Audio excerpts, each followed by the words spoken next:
Let us now proceed and check out why do we really need methods in Java. So for that purpose, we need to first define our problem statement. Now suppose you are given a task to create a banking application, and inside the application you need to write some code in order to find out the simple interest. And suppose we have user 1 and user 2. So for these two users you have to write some Java code to calculate the simple interest. Now as we all know that to calculate the simple interest we have this formula, principal into rate of interest into time period divided by 100, right? Now, suppose for user 1 we have this data. The principal for user 1 is 10,000, rate of interest is 8.7% and time period is 2 years. Let us draft this data in terms of Java language.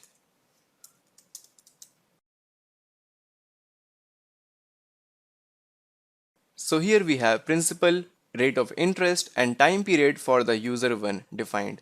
Now let us calculate the simple interest. So for that, let us use double simple interest of user 1 equal to P into R into time period, right? Divided by 100. Now why I have taken double in case of simple interest? Just because the value of the simple interest will be in the decimal number and we don't know what will be the result of our calculation. It might be a very small decimal number or it might be a very large decimal number. So just for the safe side, I am taking double as a simple interest. And now let us print the value out. Let us now run the code. So here we get 1740 in the output console, right? And now proceeding forward, let us calculate the simple interest for user 2. So here we have some data for the user 2, principal, rate of interest and the time period. So again, let us write our code.